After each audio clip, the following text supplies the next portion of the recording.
This is a recording. We are discussing Feb March 21, paper 42, question 9. If you have not tried the paper yet, pause the video, go try it, come back again, so that, spoiler alert, you are prepared for the exam. Okay, but if you're watching this just for discussion, welcome.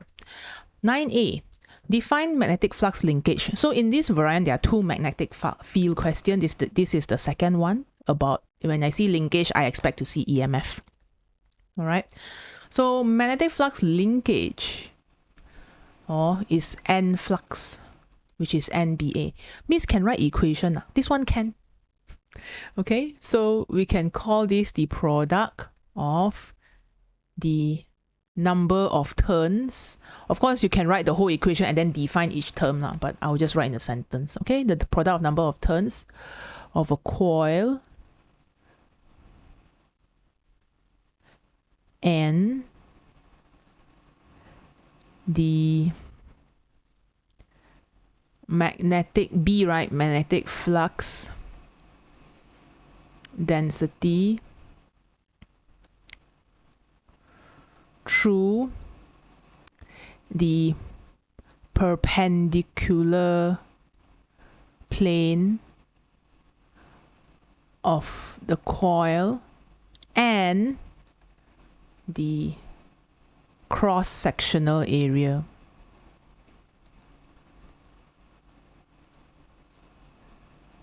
of the coil. All right. So number of turns of the coil is N. Magnetic flux density is B. And then cross-sectional area of the coil is A. This is B1 mark. You're writing the right equation. The other mark is you talk about direction. This one must be perpendicular to the plane of the coil. So this is B1.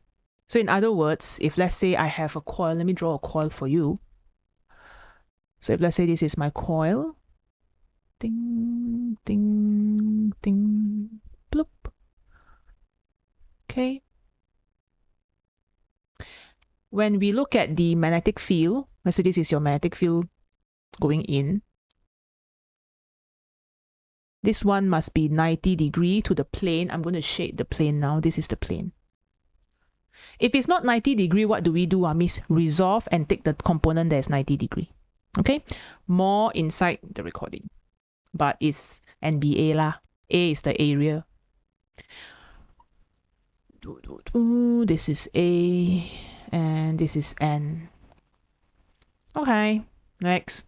A solenoid of diameter 6 cm and 540 turns is placed in a uniform magnetic field. Okay, very nice. The magnetic field is going in. So this is perpendicular. It looks like this. All right. The variation with time t of the magnetic flux density is shown. Okay. So this magnetic field has this flux density that changes with time. Okay, noted. Calculate the maximum magnitude, maximum magnitude of the induced e.m.f. in the solenoid. Okay, so what does Faraday say? Faraday say you want to induce or make e.m.f., you have to change the flux. Okay, so according to Faraday, induced e.m.f., is proportional to rate of change of magnetic flux. But remember, we deal with the proportional sign. So at the end of the day, the induced e.m.f. E is actually equal to the flux over dt. Okay, so I'm going to start with this one. A is equal to the flux over dt. But right now, your flux is NBA. Okay, 90 degrees, so no problem. I'm going to pluck out the things that are constant. Whenever you see a differential like this, just take out the stuff that are constant. N is constant. A is constant. The only thing that is changing is dB dt.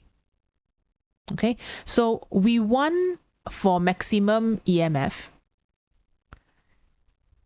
For maximum EMF, we need maximum change. Means you will have maximum EMF. Where is the change the most? Then miss here lor, here the back part here. This part has the most change because the gradient here is the steepest ma. So you can look at it both ways. You can just use logic. We know that the greater the change, the more the induced EMF. So if let's say you have any EMF experiment where you take the magnet and you put it inside the coil, the faster you move the magnet, the larger the deflection of the voltmeter. So it's the same idea. You need to change a lot for a large EMF. So the change here is the biggest, or the dB dt is the biggest. So this is B ma, flux density, this is B. So I put a note here. If you want this one to be maximum, then this one must also be maximum. Maximum gradient. You don't have to write this in the exam. I'm just writing this for your notes. So here. So we need to find dB dt for this line. I'm just going to take the coordinates. This one is 6, 250. And this one here is 7.2 and 6. I'm just going to take this one as 1.2, okay? So 250 divided by 1.2. So the flux change from 250 to 0 in 1.2 seconds. Okay, I can just substitute. So from here, E will be equal to the number of turns, 540. The cross-sectional area, okay, we need to find the cross-sectional area.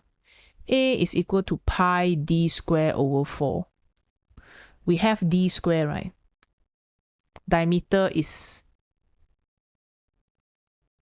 6. I just pi r square lah. So pi 3 cm square. Okay, substitute. I don't know why they give so little space, because obviously we need more space, but never mind. Area would be pi times the radius, which is 3 cm square. Okay, I will highlight the terms later for you. And A dB dt. B changes from 250 millitesla to 0 in 1.2 seconds. Okay, once again, there's a sneaky prefix hiding here. Don't forget the prefix. And if you were to press your calculator for this, you will be able to get 0.318. All right. So just so that you remember, we are using Faraday's law. Faraday's law says that the more your flux change, the greater the induced EMF. And the reason why there's a flux change here is because I change B. So this d flux dt, I can choose to change N or change B or change A. You can watch different examples to see how we can change N, B or A. But in this question, we're changing B. Where is B changing the most? At this yellow color portion, because it is dropping from 250 to 0. So what I'll do is I'll take 250 over 1.2. That would be my dB dt. Okay, and then multiply by N and A. Yep. So this is A. Hello? Okay, this is A. Alright, and the rest is self-explanatory lah. Okay, so where are the marks? I'm thinking if you write flux is dB dt, this one is already 1 mark. Okay, and then you know that it is, I mean not this part here lah, probably this part. You know you have to find gradient somewhere. 1 mark. So either this or basically gradient. The idea of finding, you need to find gradient is 1 mark. The other mark is the substitution. So if you substitute everything correctly is 1 mark. The other substitution. And the final one would be the answer, A1. So this is A1, this is B1, and the other one is, you know, C1. This will be also C1. Okay, they are not very consistent. really depends on where the marks are. So I think if I were to assign marks, I will say that it is important that students understand that the reason why there's EMF is because the flux is changing. So why did the flux change there? Then drop from here to here. Okay. All right, that's it for this part. Let's move along. Part C. Okay, a thin copper sheet X is supported on a rigid rod so that it hangs between the poles of the magnet as shown in figure 9.3. Sure. Sheet X is displaced to one side and then released so that it oscillates. So we're going to pull this one up here. We're going to let go and it's going to oscillate left and right. A motion sensor. Wow. Good equipment. Your phone also can be motion sensor lah. There's an app for that. Okay, used to record the displacement of X. A second thin copper sheet Y replaces sheet X. So Y and X have the same dimension, meaning the same shape. The only difference is that sheet Y will have gaps between the lines. Okay, so a motion sensor is then used to record the displacement. And this graph shows how the displacement of the different copper sheet. They didn't label which is X and which is Y because later they will ask you to deduce which copper sheet is represented by the dashed line. Okay, and also name the phenomena illustrated by the gradual reduction in the amplitude of the dashed line. So when we talk about gradual reduction of amplitude, this one here, you see this one decrease or exponential decrease, mu. Okay, exponential decrease. This is a very big telltale sign that this is a type of damping. Okay, and just to be safe, I will call this light damping. Amplitude decreases exponentially of amplitude. But part 2, which copper sheet will represent the dashed line? Which copper sheet will lose energy more quickly? Because if I look at the full line, it seems like the amplitude does not decrease much. If God also cannot tell yet. Okay, so whether is it this copper sheet or this copper sheet that will cause more energy loss? That is what they want you to deduce. Okay. So what I will do, okay, I'm going to type this so we can save some time. I will talk about the amplitudes first because that is the graph that I see. When I see the graph, I talk about the graph and try to relate it to sheet X and Y. All right. So I will say that the amplitude of the dashed line decreases more over time. This means that the energy of oscillation of the system, or energy of oscillation decreases more. Enough.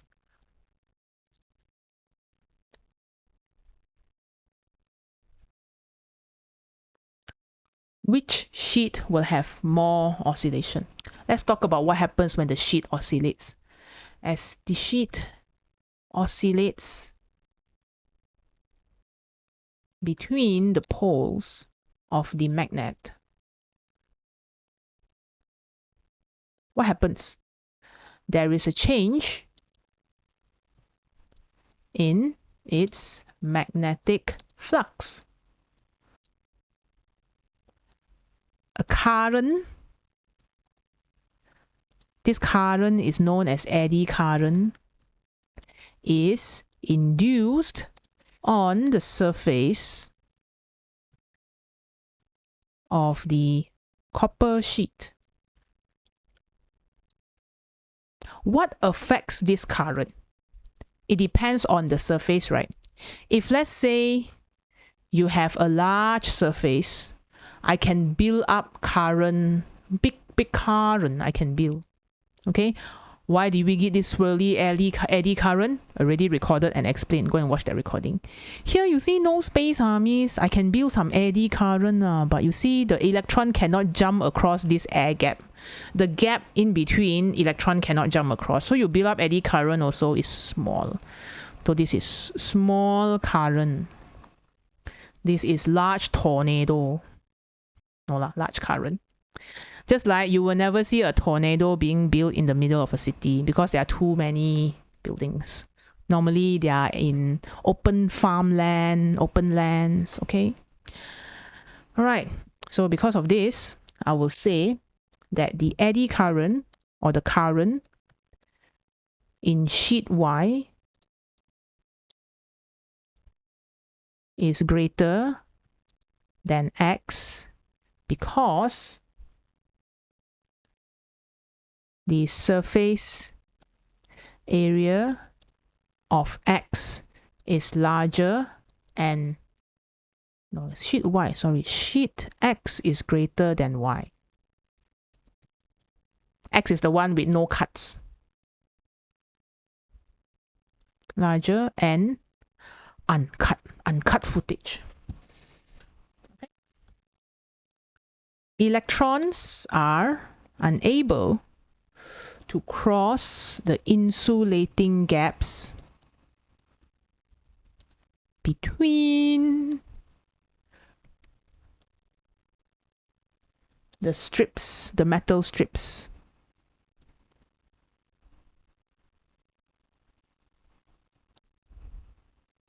So, unable to circulate on wider arcs as a smaller eddy current. Smaller current in Y. And because of this, there is less thermal energy loss.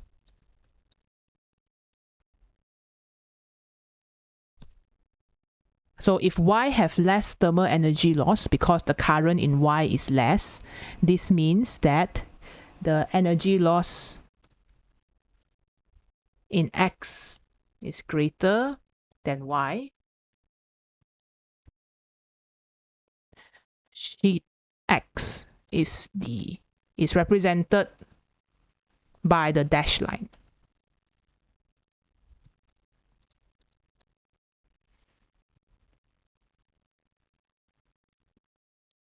So oftentimes, CIE doesn't require this much detail, but because I don't know the mark scheme, I will write a bit more. Okay, so I think the first mark is when we relate. Okay, let me highlight this so you can see it more clearly without. Okay, so the first thing I'll do is I'll highlight the fact that the amplitude is, so I'm going to write here, 1 mark. Relate amplitude to energy.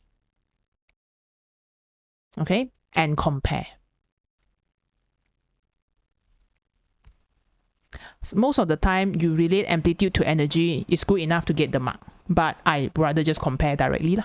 Okay, the other mark, second mark. So all of this is 1, 2, 3, 4 marks. The other mark is when you mention that there is a change in magnetic flux leading to induced current in the copper sheet.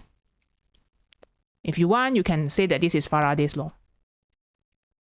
So this statement will always have mark.